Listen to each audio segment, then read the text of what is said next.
غور فرمائیں گے عزیزان گرامی، میں انتہائی محترم سننے والوں سے مخاطب ہوں۔ پاکستان ہر ملک سے آگے دینداری، عزاداری، وزاداری اور اپنے مسلمان ہونے کو ثابت کرتا ہے۔ عید الاضحیٰ کے موقع پر بھی جتنی قربانی پاکستان میں مسلمان کرتا ہے دنیا کے کسی ملک میں نہیں ہوتی۔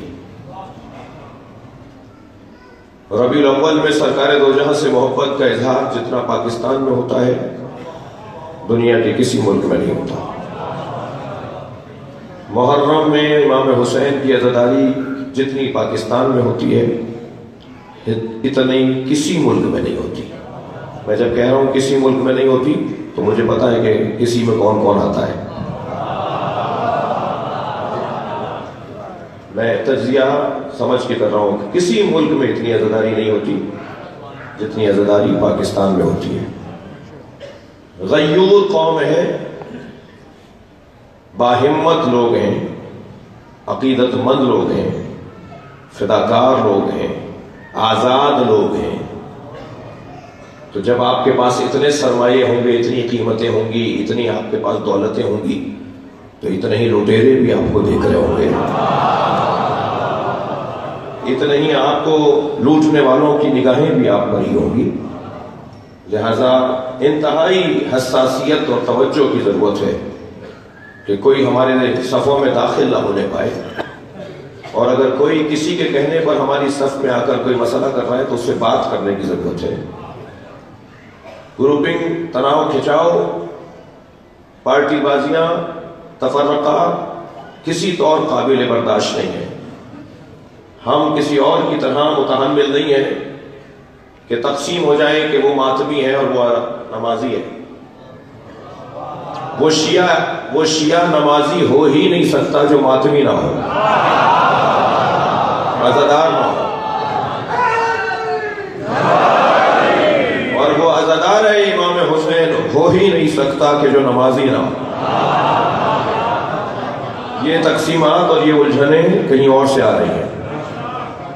پھر یہ جو ممبر ہے، یہ ممبر مفاہیم اور معارف اور اہل بیت کے پیغامات پہنچانے کا ذریعہ ہے، یہ الجھنیں دور کرنے کا ذریعہ ہے، الجھنیں بڑھانے کا ذریعہ نہیں ہے۔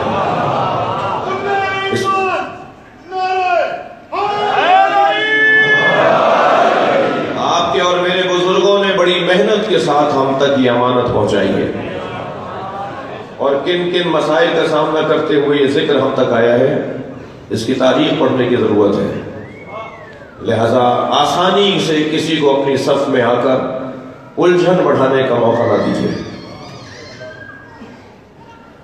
مسلمات، یہ ممبر بہت ساری چیزوں کے بیان کرنے کی بھی جگہ نہیں ہے، خاص طور پہ وہ چیزیں جو کبھی ابھی کسی اور فورم پہ حل ہونی چاہیے۔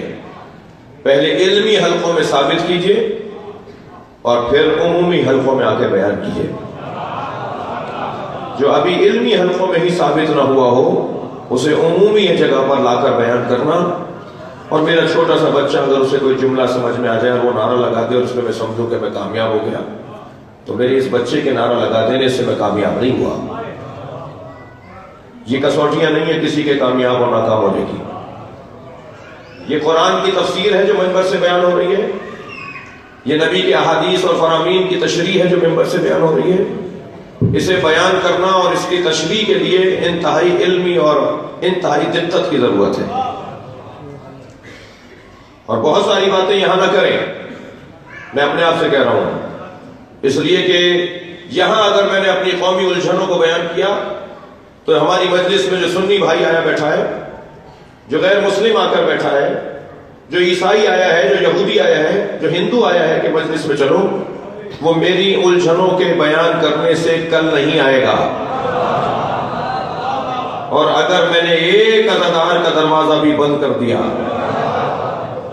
کہ یہ تو اپنی الجھنوں سے ہی باہر نہیں نکل رہے، یہ تو اپنی لڑائیوں سے ہی باہر نہیں نکل رہے، کل سے میں مجلس میں نہیں جاؤں گا، اور اگر میں نے کسی ایک عزادار کو بھی آنے سے روک دیا تو اس کا ذمہ دار میں خود ہوں۔ مسلم باتیں ہونی چاہیے، ہم سے زیادہ کوئی موحد نہیں ہے، ہم سے زیادہ عقیدہ توحید کسی کا اچھا نہیں ہے، ہم سے زیادہ کوئی اللہ کو نہیں جانتا نہیں مانتا، اس لیے کہ نہج البلاغہ ہمارے پاس ہے۔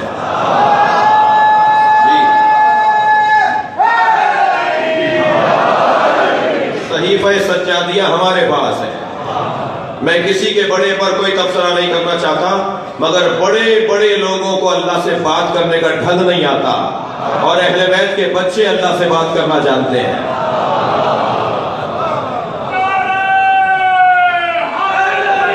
Yeah.